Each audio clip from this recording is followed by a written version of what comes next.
সুধী দর্শক আসসালামু আলাইকুম, আমন্ত্রণ জানাচ্ছি চ্যানেলে সংলাপ অনুষ্ঠানে। আজ ঐতিহাসিক ৩৬ জুলাই বা ৫ আগস্ট, জুলাই গণ অভ্যুত্থান দিবস, ফ্যাসিবাদ পতন দিবস। ২০২৪ সালের এই দিনে দীর্ঘ ১.৫ দশকের বেশি সময় ধরে চলা ফ্যাসিবাদী শাসনের অবসান ও জনগণের গণতান্ত্রিক অধিকার পুনঃপ্রতিষ্ঠার এক ঐতিহাসিক বিজয়। ছাত্র জনতার তীব্র প্রতিরোধের মুখে তৎকালীন আওয়ামী লীগ সরকারের পতন ঘটে। দেশ ছেড়ে ভারতে চলে যান সাবেক প্রধানমন্ত্রী শেখ হাসিনা। প্রায় ১৬ বছরের স্বৈরাচারী শাসনের পতন ঘটাতে গিয়ে রক্তে রঞ্জিত হয়েছে রাজপথ, ক্যাম্পাস, প্রান্তিত হয়েছে ১৪০০ ছাত্র জনতাকে, পঙ্গু ও আহত হয়েছেন ২০,০০০-এর বেশি মানুষ। এত মানুষের আত্মাহুতি, এত আহত হয়েছে যে অভ্যুত্থানে, সেই জুলাই অভ্যুত্থানের প্রত্যাশা পূরণের পথে কি হাঁটছে বাংলাদেশ। আহত জুলাই যোদ্ধাদের সুস্থতা কামনা এবং জুলাই শহীদদের আত্মার মাগফিরাত কামনা করে শুরু করতে চাই জুলাই গণ অভ্যুত্থান দিবসের আলোচনা। দর্শকদের আমরা আলোচনার বিষয় নির্ধারণ করেছি গণ অভ্যুত্থান দিবসের প্রত্যাশা। আলোচনা হবে সমসাময়িক বিষয় যদি সময় পাওয়া যায়। দর্শক আলোচনা করবার জন্য আমাদের সাথে স্টুডিওতে উপস্থিত আছেন, আমার ডানে আছেন সোহরাব হাসান, সিনিয়র সাংবাদিক ও সম্পাদক চর্চা। সোহরাব হাসান, আপনাকে অসংখ্য ধন্যবাদ সময় দেওয়ার জন্য আমাদের অনুষ্ঠানে। আছেন যদি বলি জুলাই আন্দোলনের সম্মুখ সারির যোদ্ধা সাজিস আলম, মুখ্য সংগঠক উত্তরাঞ্চল জাতীয় নাগরিক পার্টি এনসিপি। সাজিস, আপনাকে অসংখ্য ধন্যবাদ সময় দেওয়ার জন্য। দর্শক, পুরো অনুষ্ঠান জুড়ে আপনাদের সাথে আছি আমি জয়নুল আবেদিন। বলছিলাম গণঅভ্যুত্থানের দিবসের প্রত্যাশা, সেই প্রত্যাশার পথে হাঁটছে কিনা বাংলাদেশ, আমরা একটু আলোচনায় ঢুকতে চাই। সেই আলোচনা হচ্ছে জুলাই আন্দোলন যে হয়েছিল ২৪-এর। সাজিস আলম, আপনার কাছে জানতে, যেহেতু আপনার সম্মুখ সারির যোদ্ধা ছিলেন, জুলাই আন্দোলন যেটা হলো কোটা সংস্কারের আন্দোলনের নামে, বৈষম্য বিরোধী ছাত্র আন্দোলনের ব্যানারে, সেই ক্ষেত্রে এই আন্দোলনটা এক পর্যায়ে সরকার পতনের আন্দোলনে পরিণত হলো। ছোট্ট করে শুনতে চাই শুরু হলো কীভাবে এবং এই শুরুটার মধ্য দিয়ে আপনারা কি চড়াই উঠতে পার হলেন?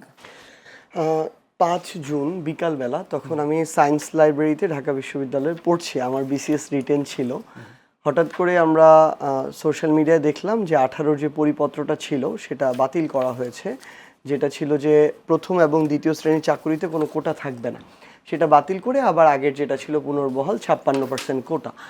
তো আমাদের ওইখানে আমরা প্রায় ১,০০০ মতো স্টুডেন্ট পড়ছিলাম। আমাদের মধ্যে একটা প্রচুর বিক্ষোভ তৈরি হয়, সবাই মানে ক্ষোভ প্রকাশ করে। এবং সেন্ট্রাল লাইব্রেরিতে ঢাকা বিশ্ববিদ্যালয়ের ওইখানেও মানে সবাই একদম লাইব্রেরির নিচে নেমে আসে মাগরিবের পর, এবং ওইখানে তারা কিছুক্ষণ স্লোগানও দেয় এটার এগেনস্টে। এরপরে ওই দিনই রাতে ১১টার দিকে আমার অমর একুশে হল ছিল ঢাকা বিশ্ববিদ্যালয়ের। তো আমার হলের সামনে আসে আবু বাকের মজুমদার, আমাদের সাথে ডিবিতে ছিল। সে এসে বলে যে, কারণ সে জানতো আমাদের সায়েন্স লাইব্রেরিতে আমরা যারা পড়তাম ১,০০০-১,৫০০ স্টুডেন্ট, আমাদের একটা হোয়াটসঅ্যাপ গ্রুপ ছিল সবার। তো আমি ওই গ্রুপের অ্যাডমিন ছিলাম বা স্পোক্স পার্সন হিসেবে কাজ করতাম সায়েন্স লাইব্রেরি। তো সেই জায়গায় ও এসে বলে যে, ভাই আমাদের তো এরকম একটা চাকরিতে এই একটা করলো, তো আমরা যদি একসাথে ইউনাইটেড হয়ে একটা এই প্রতিবাদ না জানাই বা আন্দোলন না করি, তাহলে তো এটা এইভাবেই থেকে যাবে। তাহলে এত পড়াশোনার তো কোনো মানে নাই, কারণ কোনো কোটা না থেকেই চাকরির যে অবস্থা, আমরা একটা মানুষ প্রিলি দিচ্ছে, রিটেন দিচ্ছে, ভাইভা দিচ্ছে, ভাইভাতেও পাস করছে, তারপর বিসিএস হচ্ছে না, এরকম অনেকেই ছিল। তো পরে আমার কাছে, আমি নিজে কনভিন্স এটার যে আমার এই আন্দোলনে যাওয়া উচিত। তো পরবর্তীতে ওই দিন, তারপরের দিন ৬ জুন আমি সায়েন্স লাইব্রেরিতে অ্যানাউন্স করলাম, সবগুলো রুমে গিয়ে, ওরা সেন্ট্রাল লাইব্রেরিতে করলো। সায়েন্স লাইব্রেরিতে আমরা একটা মিছিল গেলাম, সেন্ট্রাল লাইব্রেরি থেকে একটা আসলো শহীদ মিনারে, সেটা হচ্ছে বিকাল ৩টার দিকে আমাদের ওই বিক্ষোভ সমাবেশটা হয়। এর আগে ওই দিনই ৬ জুন সকাল ১১টায় ঢাকা বিশ্ববিদ্যালয়ের সেন্ট্রাল লাইব্রেরির সামনে, সোশ্যাল সায়েন্স যে বিল্ডিং, ওইটার সামনে আমরা সায়েন্স লাইব্রেরির ৩-৪ জন প্রতিনিধি আর সেন্ট্রাল লাইব্রেরির ৭-৮ জন প্রতিনিধি আমরা একসাথে বসি যে কিভাবে প্রোগ্রামটা করব। ৬ জুন সকাল ১০টা-১১টার দিকে ওইখানে প্রথম আমার সাথে নাহিদের, আসিফেরদের পরিচয় হয়। আমি আগে আসলে তাদেরকে চিনতাম না। তো এরপরে ওই দিন ৩টার দিকে আমাদের প্রথম যেটা আমরা বিক্ষোভ একটা সমাবেশ করি শহীদ মিনারে, অ্যারাউন্ড ১,০০০-এর মতো স্টুডেন্ট ওইখানে ছিল।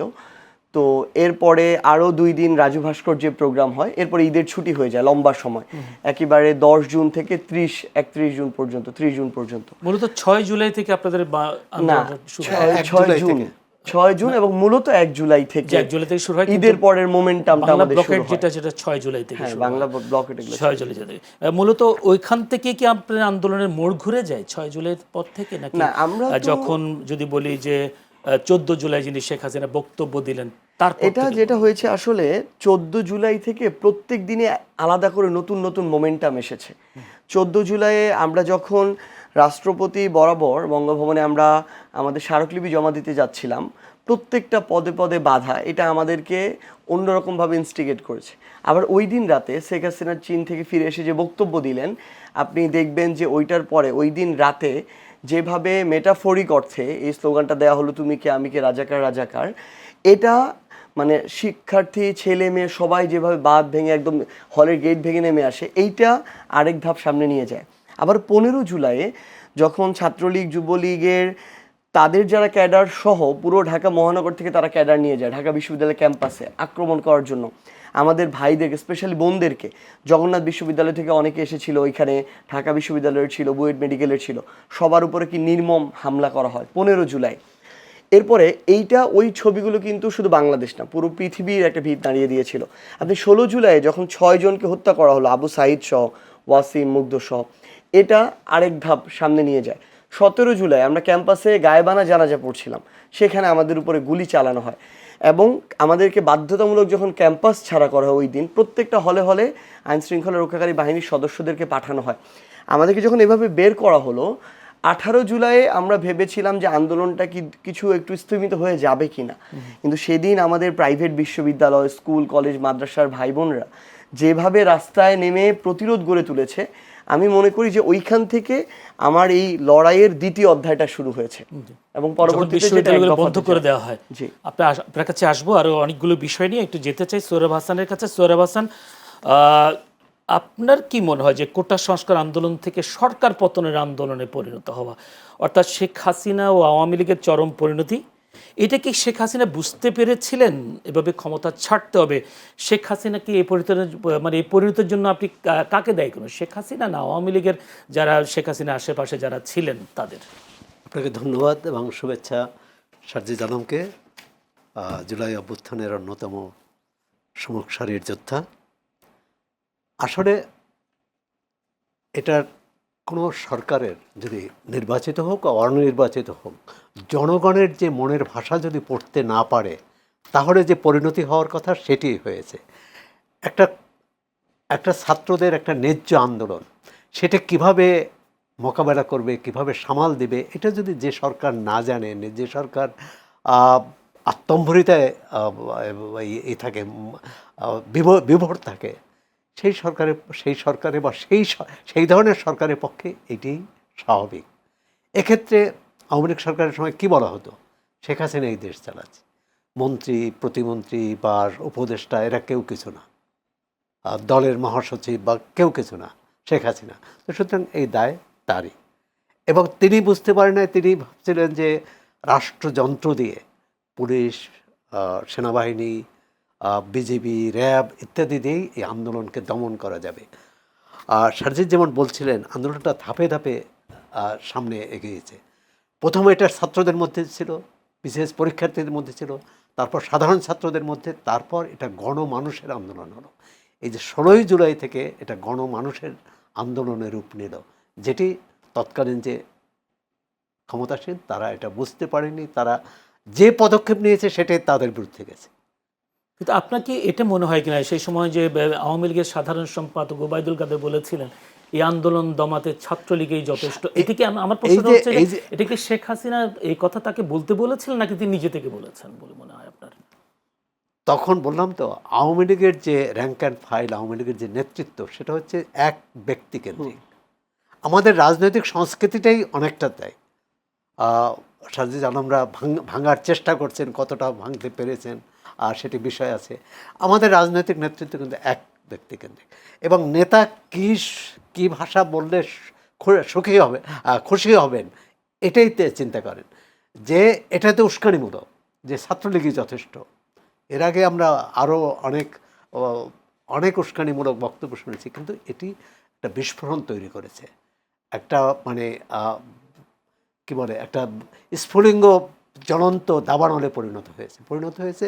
এবং মানুষ দেখছে যে শিক্ষার্থী তারা তো ক্ষমতার জন্য রাজনীতি করে না, তারা তাদের ন্যায্য অধিকার, আর যে আইনটি এই সরকারই প্রতিষ্ঠা করলো যে কোটা থাকবে না প্রথম ও দ্বিতীয় শ্রেণীর, সেটি একটি আদালতের কি বলে একটি রিটকে সামনে এনে এটা বাতিল করা, এটা দুরভিসন্ধি ভাবছে।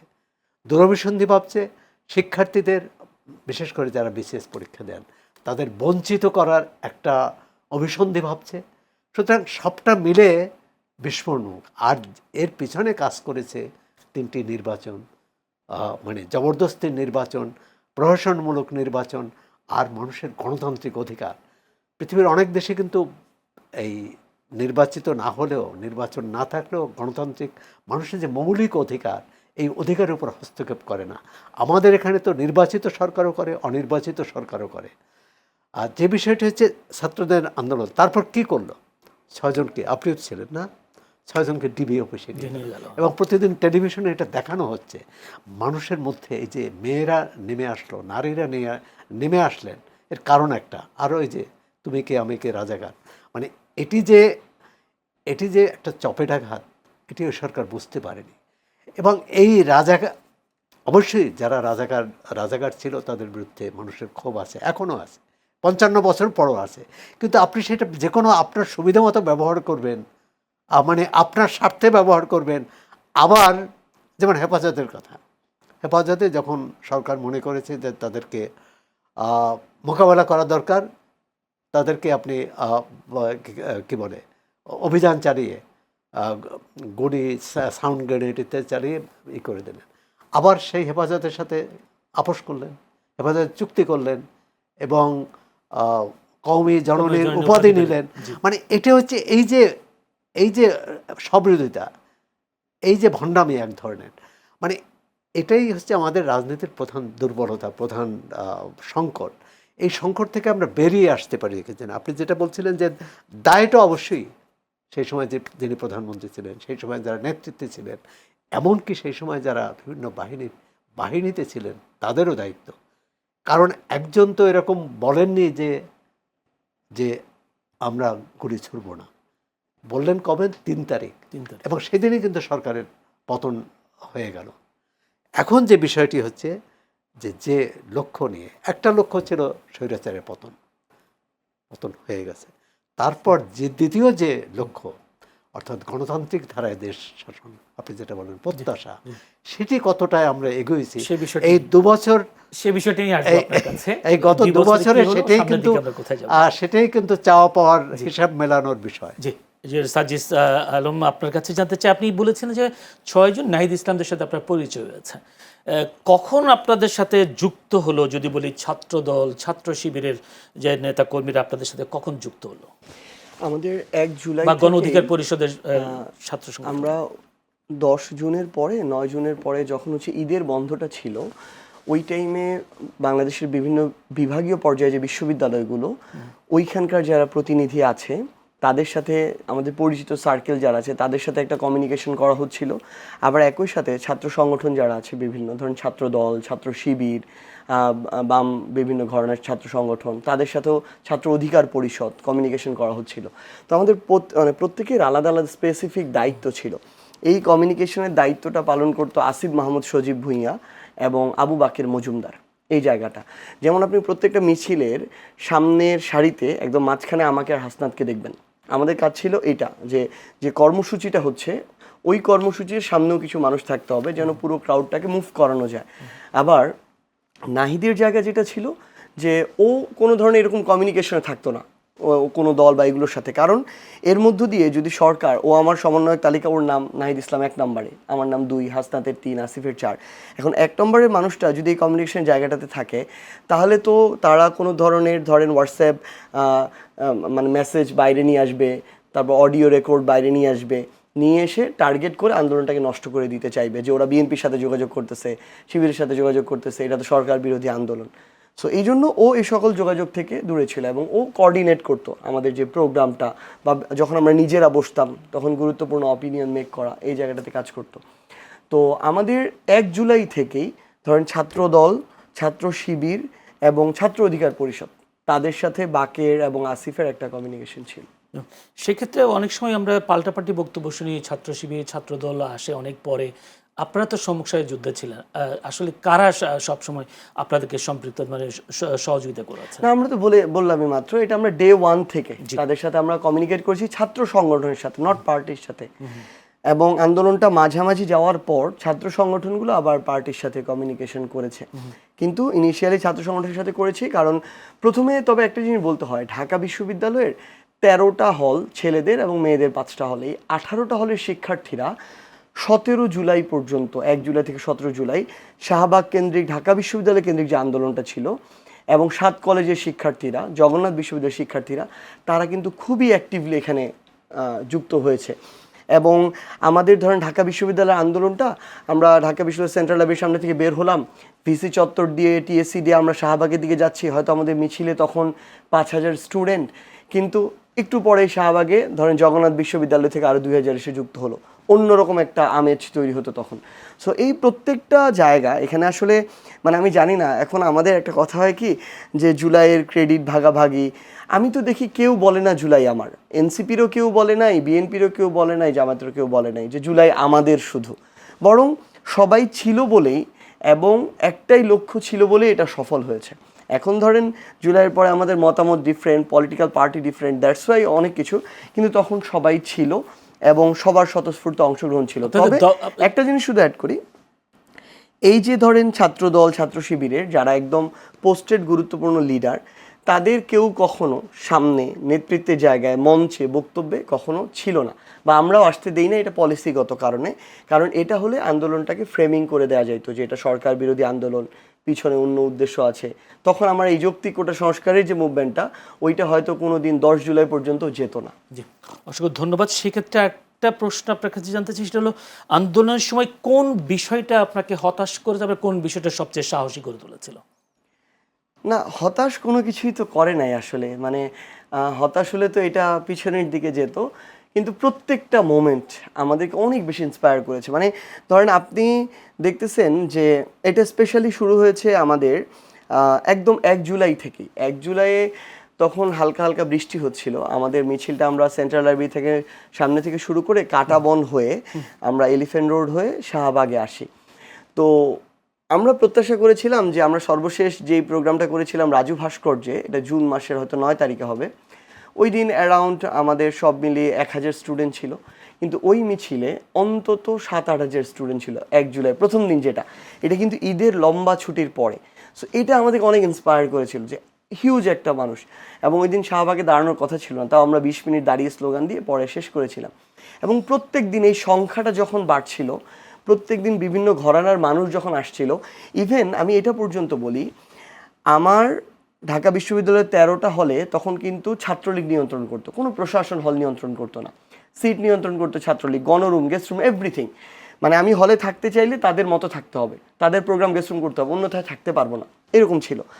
তো আমার হলের এক্সাম্পলটা আমি যদি দিই, ধরেন 100 সদস্যের ছাত্রলীগের কমিটি ছিল, আমার প্রোগ্রামে সরাসরি অংশগ্রহণ, পিছন থেকে সাপোর্ট দেওয়া, রাতে মেসেজ দিয়ে বলা যে তোরা প্রোগ্রামটা কন্টিনিউ কর, আমরা সাথে আছি, পিছনে দাঁড়িয়ে থাকা, মিছিলের সামনে না থাকলেও 100 জনের মধ্যে 80 জন ছিল।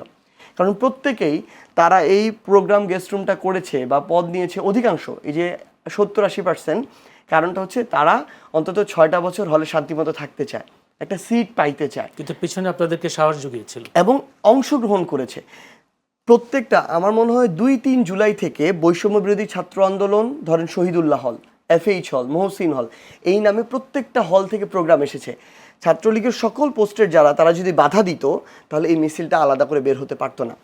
আমরা যেটা দেখেছি, ধরেন এই যে 100 জনের মধ্যে 80 জন যারা বিভিন্ন পোস্টেড বা 70 জন, তারা সভাপতি, সেক্রেটারি এবং ক্যান্ডিডেটদেরকে এভাবে বলেছে এটা যৌক্তিক দাবি, কয়দিন পরে আমাদেরও চাকরিতে যাইতে হবে, এটার সংস্কার হইতে হবে, এটাতে যদি আপনারা বাধা দেন আপনাদের সাথে আমরা নাই, এটা বলে মিছিলটা বের করতে তারা সহযোগিতা করেছে।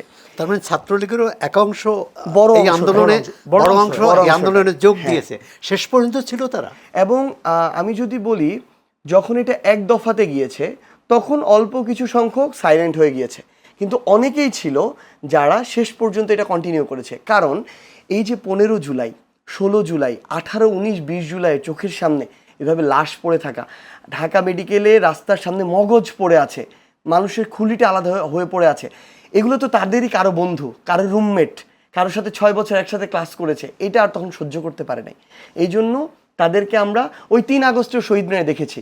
তো 3 আগস্টে যে এক দফা ঘোষণার দিন শহীদ মিনারে দাঁড়িয়ে আছে, তাকে তো আমি আর আওয়ামী লীগের কেউ বলতে পারি না, বা ছাত্রলীগের কাউকে বলতে পারি। যে সেই ক্ষেত্রে আপনি এইটাকে হতাশা হয়েছিলেন কিনা, হতাশা কাজ করেছিল যে 26 জুলাই নাহিদ ইসলাম 3 জন সার্জিস, আপনি সহ হাসান আব্দুল্লাহ সবাই ডিবি হেফাজতে ছিলেন, তখন কি মনে হয়েছিল কিনা যে এই আন্দোলন কোনোভাবে দমিয়ে যাবে? না, এরকম মনে হয় নাই আমাদের কাছে। কেন মনে হচ্ছিল ওই টাইমে, প্রথম দিন তো 3 জনকে নেওয়া হলো, তখনই আমি হাসনাতকে মেসেজ দিই যে আমাদেরকে নেওয়া হইতে পারে, তো হচ্ছে এই বিষয়ে একটু আমাদের থাকতে হবে সেফলি। কারণটা হচ্ছে নেতৃত্ব শূন্য করে দিলে আবার এটাকে এভাবে নষ্ট করতে পারে, এর আগে অনেক আন্দোলন এভাবে নষ্ট করা হয়েছে। তবে আমি আবার আরেকটা জিনিস মেসেজ দিলাম, তবে আমার মনে হয় এটা তাদের জন্য হিতে বিপরীত হবে।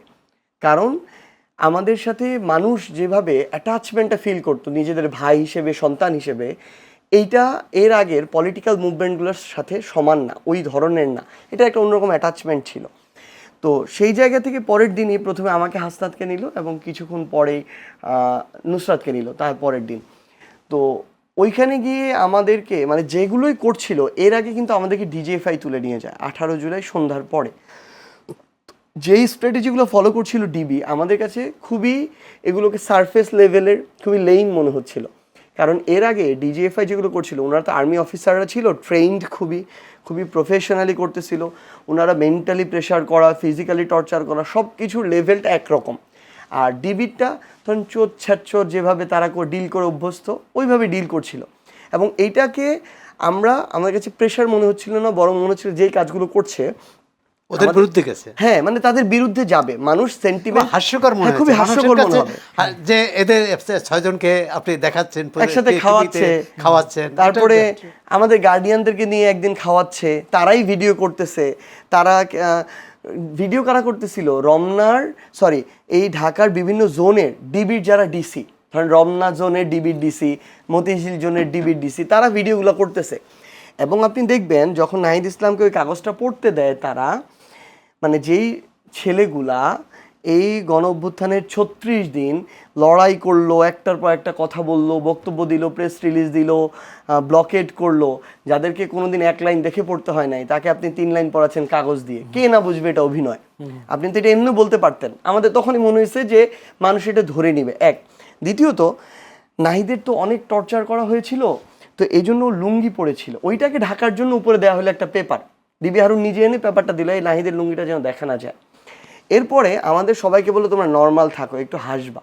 এটা শুনে আমার মাথায় বা আমাদের মাথায় আরো কাজ করলো, আমাদের একটু এমনভাবে এক্সপ্রেশনটা শো করতে হবে আমরা যে আসলে নর্মাল না, ওইটা উনি মনে করাই দিল। উনি বলছে নর্মাল থাকো, তখন আমরা আমাদের মতো করে হাতে পায়ে চোখে মুখে আপনারা দেখবেন সেই সময় একটা আঙ্গুলের একটা ইন্ডিকেশন আমরা দেখেছি বা পত্রিকায় এসেছিল, আপনি এটা দিয়ে আসলে কিছু বোঝাতে চেয়েছিলেন? না, এটা ইঙ্গিত দিয়েছিল বোধহয়, মানে ওইটা তো আসলে মানে আর্মড, তারা সবাই ওখানে যারা ছিল, আমরা তো এখানে 6 জন, সামনে অন্তত 20 জন ছিল যারা এসপি র্যাঙ্কের, ডিবির ডিসি, এবং সবাই তো আর্মড ওইভাবে। এবং তারা এর আগে অনেক ধমকাইছে যে ওইটাই পড়তে হবে, একটা শব্দ এদিক ওদিক করা যাবে না, ওনারাই ভিডিও করতেছে।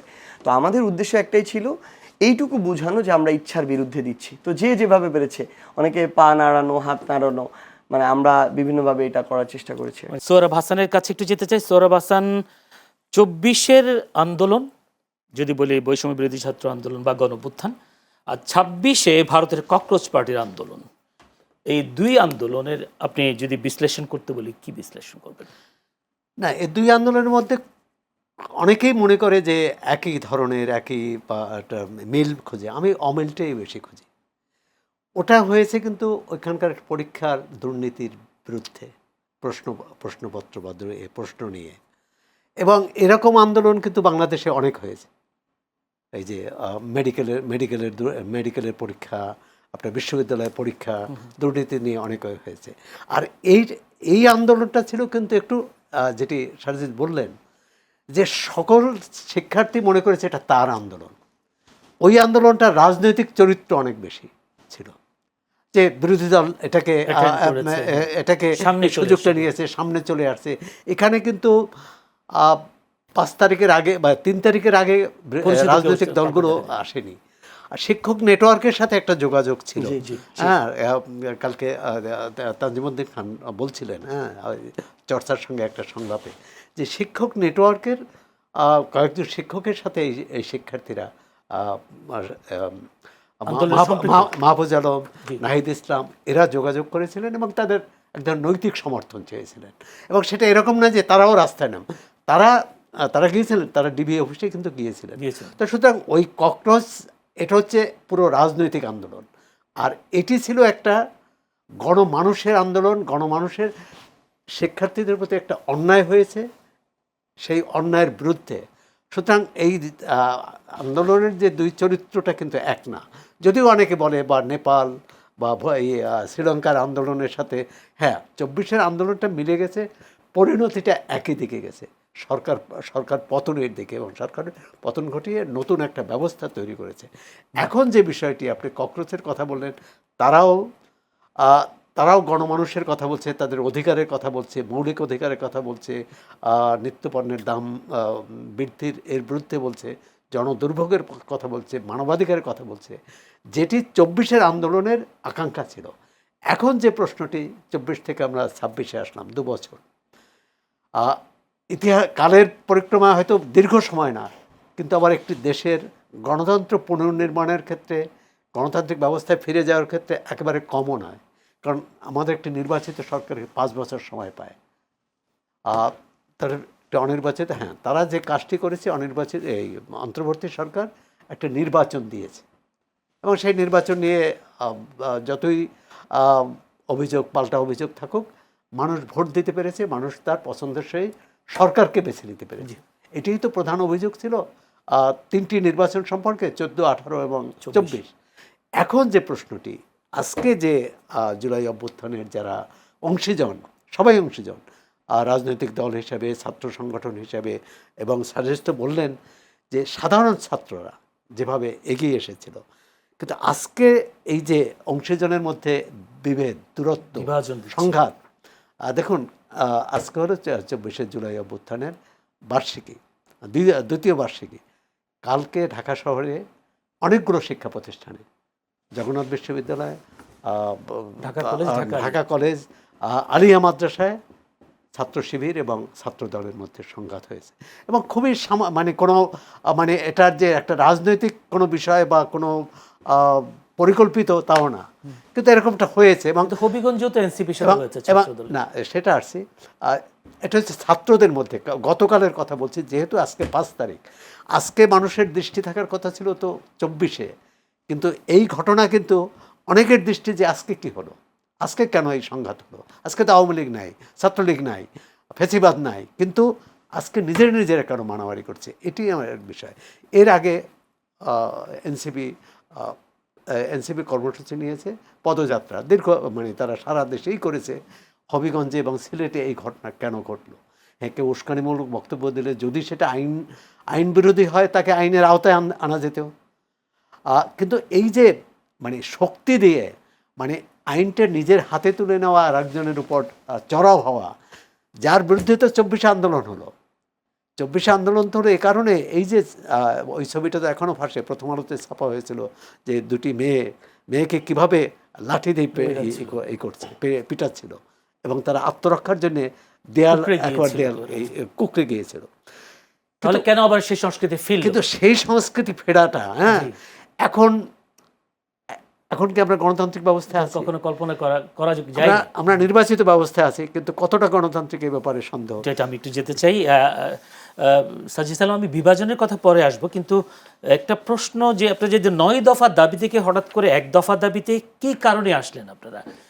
আপনাদের পেছন থেকে কেউ কি আপনাদেরকে জানাচ্ছিল নাকি যে 1 দফা যেতে হবে? আচ্ছা, আমি এটা আসার আগে আমি 2টা পয়েন্ট শুধু একটু অ্যাড করতে চাই। প্রথমত শিক্ষক নেটওয়ার্কের যেটা, আমাকে আর হাসনাতকে যেদিন ডিবির গাড়িতে করে, কালো গ্লাসের গাড়ি, আমরা বাইরে একটু দেখতে পাচ্ছিলাম, কিন্তু বাইরে থেকে ভিতরে দেখা যাবে না, যখন আমাদেরকে নেওয়া হচ্ছিল ভিতরে, ওই টাইমে গেটের বাইরে আমরা Tanzim sir, Samina Lutfa ma'am, Gitiara Nasrin ma'am সহ বেশ কয়েকজনকে দাঁড়িয়ে থাকতে দেখি, এবং ওইটা আমাদেরকে অনেক সাহস দিয়েছিল যে স্যার ম্যামরা যেহেতু এখানে চলে এসেছেন, তাহলে আমাদেরকে ভিতরে যা ইচ্ছা তাই করে ফেলতে পারবে না, মেরে ফেলতে পারবে না। গুম করে হ্যাঁ হ্যাঁ, মানে ওইটুকু সাহস তখন পেয়েছিল। এটা আমরা কৃতজ্ঞতা স্বীকার করি। এবং গতকালকের কথা যেটা বললেন উনি, আজকে দুইটা খুবই অনাকাঙ্ক্ষিত ঘটনা হয়েছে। আমি একটু আগে আসার আগে সোশ্যাল মিডিয়ায় দেখলাম, একটা হচ্ছে তিতুমির কলেজে আমাদের যে ছাত্র সংগঠন ছাত্র শক্তি, তাদের দুইটা ছেলেকে ছাত্র দলের 20-30 জন মিলে খুবই অনাকাঙ্ক্ষিতভাবে পিটিয়েছে সকালবেলা, কোনো কারণ ছাড়া। তারা ছাত্র শক্তির, তারা এনসিপি করে, এই জন্য, এটাই কারণ এক। দ্বিতীয় ঘটনা ঘটেছে শরীয়তপুরের বৈষম্য বিরোধী ছাত্র আন্দোলনের যিনি আহ্বায়ক, তার নাম ইমরান নাজির। সে আগে কোনো পলিটিক্যাল পার্টি করতো না, আন্দোলন থেকে উঠে আসা।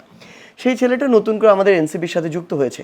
আজকে যে রাষ্ট্রীয় প্রোগ্রাম হচ্ছে জেলা প্রশাসনের আয়োজনে প্রত্যেকটা জেলায়, ওই প্রোগ্রামে সে অংশ নিতে গিয়েছে। শরীয়তপুরের সদর উপজেলা বিএনপির যিনি সেক্রেটারি, তিনি পিটাতে ওই ছেলেকে অডিটোরিয়াম থেকে বের করে দিয়েছেন।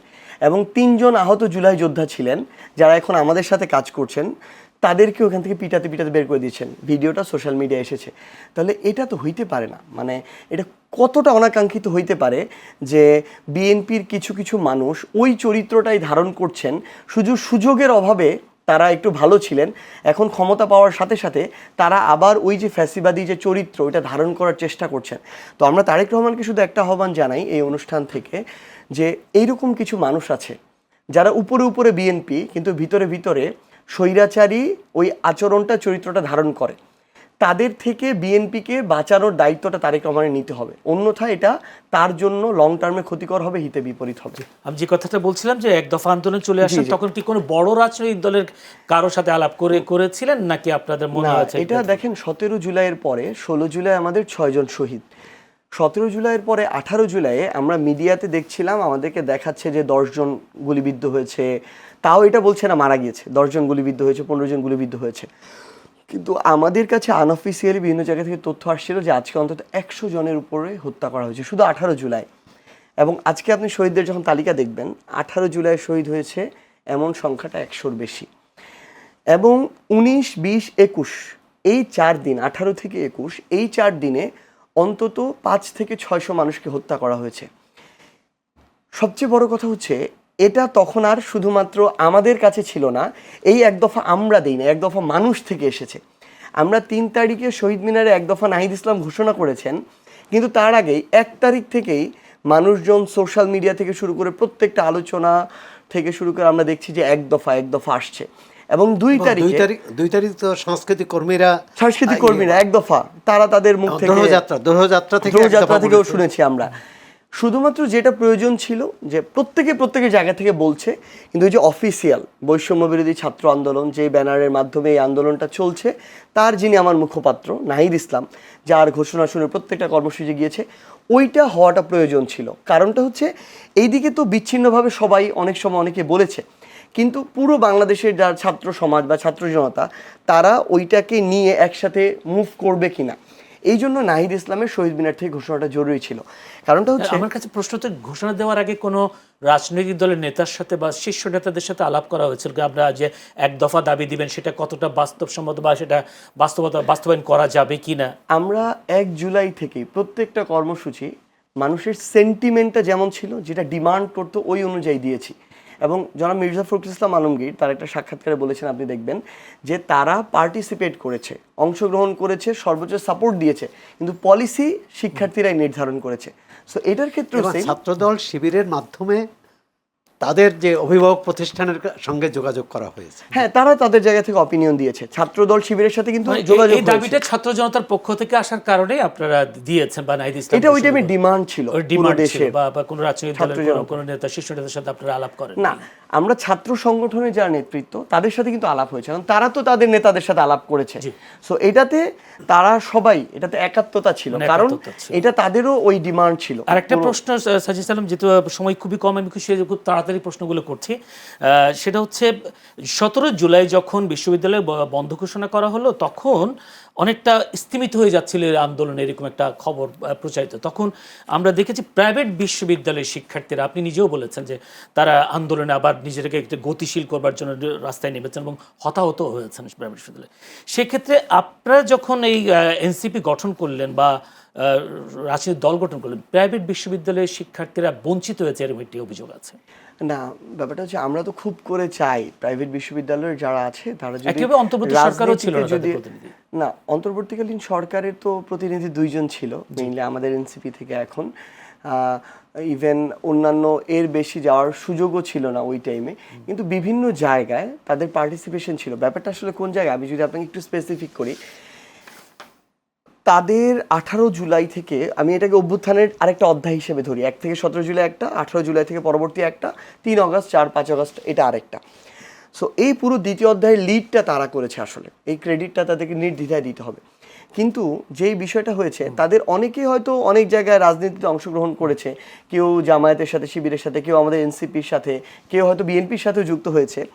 কিন্তু আপনি দেখবেন এই অভ্যুত্থানে 6 জন যারা ডিবিতে গিয়েছিল, আর সেকেন্ড লেয়ারে বাকি 4 জন যারা আবার কোঅর্ডিনেট করতেছিল, আব্দুল কাদের, আব্দুল হান্নান মাসুদ, মাহিন সরকার, রিফাত রশিদ, তারা ওই একদম 1 তারিখ থেকে প্রত্যেকটা কর্মসূচি ঘোষণা আন্দোলনের সামনে থেকে এটার কারণে পরিচিত মুখ হয়ে ওঠে।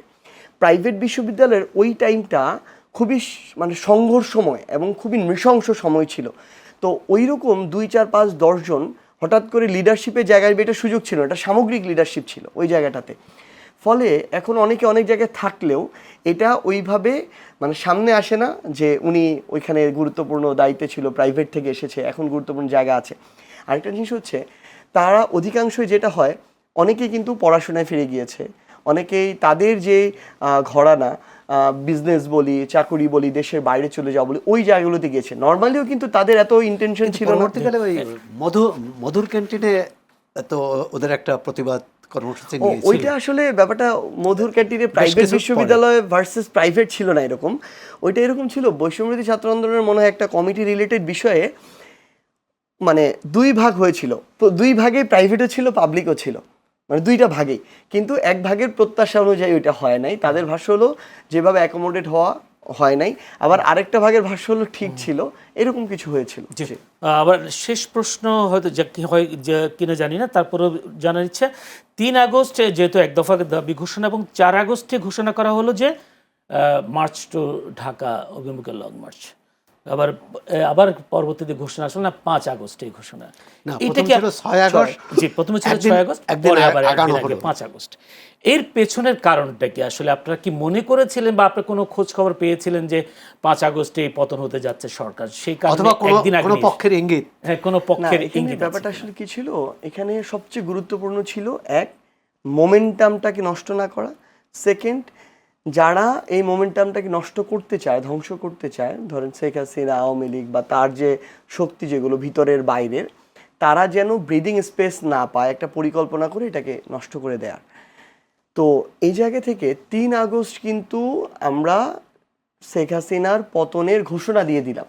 তার আমরা কিন্তু অলরেডি পিকে, ওই পিক থেকে 4 আগস্টের যেটা আমরা যখন অবজার্ভ করি যে সারাদিন ব্যাপী যে আন্দোলন কর্মসূচিটা হলো, 3 আগস্টের চেয়ে ধরেন 3 আগস্টে যদি 100 হয়, 4 আগস্টে এটা 99-এ আসলো। কারণ মানুষ ওই টাইমে মোমেন্টামেরটা এমন ছিল, অনেক বেশি মানে স্ট্রং কর্মসূচি প্রত্যাশা করছিল। সো আমরা 5 আগস্টের যদি আরেকটা, আমরা প্রথমে আলোচনা করে কিন্তু 6 তারিখ কেন দিয়েছিলাম, আমরা চাচ্ছিলাম আমাদের গুছিয়ে আসতে সময় দরকার আমাদের একটু। আমরা মনে করতেছিলাম যে মানুষটা ভোলা থেকে আসবে, যে মানুষটা পঞ্চগড় ঠাকুরগাঁ থেকে আসবে, তাকে আমি 2 দিন সময় দিই। কিন্তু পরক্ষণে আমরা দেখলাম যে আমি 1 দিন সময় দিলেও যে আসার আসবে, কিন্তু মাঝখানে এই 1 দিনে যেটা হতে পারে অনেক কিছু। 1, আমার মোমেন্টামটা কমে যেতে পারে। দ্বিতীয়ত, আমি আওয়ামী লীগকে নেতৃত্বকে ধরেন তুলে নেয়ার, শুধু সেন্ট্রাল নেতৃত্ব না, পুরো জেলার, বাংলাদেশের যতগুলো জেলা বিশ্ববিদ্যালয় আছে সব জায়গা থেকে ধরেন 10-15 জনকে তুলে নেওয়া হলো, একটা ভীতিকর পরিবেশ তৈরি হতে পারে। আমরা এর মধ্য দিয়ে তার একটা চক্রান্ত করার, ষড়যন্ত্র করার আমি একটা স্পেস দিতে পারি। আবার আরেকটা জিনিস ওই টাইমে বাতাসে আসছিল যে দেশের বাইরে থেকে কিছু এজেন্সির লোকজন দেশে প্রবেশ করেছে, তারা হয়তো স্নাইপার নিয়ে এইরকম রক্তাক্ত হামলা করতে পারে। সো এই স্পেসটা না দেয়, এই পরিকল্পনা করার সুযোগটা না দেয়া। সো আমরা প্রথমে 6 আগস্ট ঘোষণা দিই, পরক্ষণই 30 মিনিটের মধ্যে আবার প্রথমে আসিফ ভিডিও বার্তা দেয় এবং সাথে সাথে ও যখন ভিডিও বার্তা শুরু করে আমি আবার ফেসবুকে লাল ব্যাকগ্রাউন্ডে একটা পোস্ট দিই যে পরশু নয় আগামীকালকেই লং মার্চ টু ঢাকা। তো এটার মূল কারণ এটাই ছিল যে ইভেন আমরা তখন এটাও ফিল করছিলাম যে মানুষ কিন্তু চাচ্ছে আমরা ওইটা দেই, মানে আপনি দেখবেন এক দফা ঘোষণা দেওয়ার পরে মানুষ ওইখান থেকেই যেতে চাচ্ছিল, কিন্তু আমাদের মনে হচ্ছিল আরেকটা দিন আসলে সময় দরকার গুছিয়ে নেয়ার। এবং আমাদের পরিকল্পনা ছিল যে 5ই অগস্টে আমরা কিন্তু ডেকেছিলাম সবাইকে শাহবাগে, শহীদ মিনার এবং শাহবাগ এই রিজিয়নটাতে। আমাদের লক্ষ্য ছিল যে মানুষ যদি 1 লক্ষ ক্রস করে যায় তাহলে আমরা ওইখান থেকে গণভবনে, আমাদের মার্চ টু ঢাকা ছিল, মার্চ টু গণভবন দেই নাই, টার্গেট ছিল 1 লক্ষ যদি ক্রস করে তাহলে আমরা মুভ করব। তখন আর্মি যদিও বলেছে গুলি চালাবে না, পুলিশ এরকম কিছু বলে নাই, কিন্তু 1 লক্ষ মানুষকে গুলি চালাতে পারবে না। তো সেই জায়গা থেকে আমরা 5ই অগস্ট, এটা তো আপনি দেখেন মানুষ যেভাবে জনস্রোতের মতো মানুষ এসেছে, এটা কোটি মানুষের বেশি জি ছিল। অসংখ্য ধন্যবাদ। ছোট্ট করে যদি ভাই একটু বলার চেষ্টা করছেন, আপনারা যে আন্দোলনটা করেছিলেন, যদি বলি 24-এর গণঅভ্যুত্থান, এই গণঅভ্যুত্থানের 2 বছর পর বা 2 বছরের মধ্যে কতটা আকাঙ্ক্ষা প্রত্যাশা আপনারা পূরণ করতে পেরেছেন, বা সামনের দিকটা কীভাবে হাঁটছে কিনা বাংলাদেশ, বা আপনারাও নিয়ে যেতে পারছেন কিনা, ছোট্ট করে বলতে হবে, সমস্যা। আমি মনে করি যতটুকু হওয়া দরকার ছিল ততটুকু তো হয় নাই এবং তার কাছাকাছিও হয় নাই, তবে একটা সূচনা হয়েছে। অনেক ধারা ছিল যেই ধারাগুলো ভেঙে নতুন ধারা সূচিত হচ্ছে, এবং ইভেন একটা স্বৈরাচারের পতন হওয়া, শেখ হাসিনার পালিয়ে যাওয়াটাও একটা অর্জন। আমরা মনে করি এখন আগামীর রাজনীতিতে কেউ যে কোনো কিছু একটা করেই পার পেয়ে যাবে না, এবং আমরা এটা প্রত্যাশা করছি যে এই যে নতুন যে গণতান্ত্রিক উত্তরণের ধারাটা শুরু হয়েছে, এইখানে শেখ হাসিনার মতো যে কেউ যদি হতে চায়, হোক বিএনপি, এনসিপি, জামাত, এনিওয়ান, ওই পথে পা বাড়ালেই তার জন্য এটা হিতে বিপরীত হবে। তবে আমরা লাস্ট কয়েকদিন ধরে, অন্তত 1 সপ্তাহ ধরে, হবিগঞ্জ, সিলেট বলেন, গতকালকে ঢাকার বলেন, আজকে যে ঘটনাগুলো হয়েছে, যেটা আমরা দেখছি, ধরেন এটা আমাদের হইতে হবে, এই ক্যাম্পাস, এই জেলা, এই রাজনীতি, এই প্রোগ্রাম, এই হল শুধু আমাদেরই হতে হবে। এটা যদি চিন্তা হয়, এটা পূর্বের চিন্তা, এটা যারাই করবে তাদের জন্য এটা নিজের পায়ে নিজে কুড়াল মারার সমান অসংখ্য হবে। ধন্যবাদ। সেই সাথে লাস্ট প্রশ্ন ছোট্ট করে বলতে হবে, আজকে জুলাই স্মৃতি জাদুঘর উদ্বোধন হলো, প্রধানমন্ত্রী তারেক রহমান উদ্বোধন করলেন, সেখানে আপনাদের দেখা গেল না। এখানে সরকারের পক্ষ থেকে শুধুমাত্র বিরোধী দল এনসিপি বলি, জামায়াত বলি, তাদেরকে শুধু কার্ড পাঠিয়ে দেওয়া হয়েছে আমন্ত্রণপত্র হিসেবে। আমরা অন্তত প্রত্যাশা করেছিলাম, বাকি সবাই বাদ, আমার 1 দফার ঘোষক সমন্বয়কে যার নামটা প্রথমে ছিল জনাব নাহিদ ইসলাম, তিনি একই সাথে বিরোধী দলের চিফ হুইপ, অন্তত তার কাছে বিএনপির জায়গা থেকে গুরুত্বপূর্ণ দায়িত্বশীল কারো থেকে অন্তত একটা ফোন কল, ওইটুকু আন্তরিকতা আমরা প্রত্যাশা করেছিলাম। যেহেতু এটা শুধুমাত্র নামকাওস্তে একটা ফর্মালিটি করা হয়েছে, আমাদের মনে হয়েছে এটা একটু অসম্মানজনক হয়েছে। ওইটুকু প্রত্যাশা বিএনপির কাছে ছিল, যেটা হয় নাই দেখে আমরা অংশগ্রহণ করিনি। অসংখ্য ধন্যবাদ। সোহরাব হাসান, আপনাকে যদি ছোট্ট করে যদি কিছু বলতে চান, প্রত্যাশা এবং সেই সাথে যে কথা, এই যে জুলাই অভ্যুত্থানের স্মরণে, শহীদদের স্মরণে যে জাদুঘর হলো, তার উদ্বোধনটি সরকারি এর উদ্যোক্তা, কিন্তু একটা একদলীয় উদ্বোধন হলো।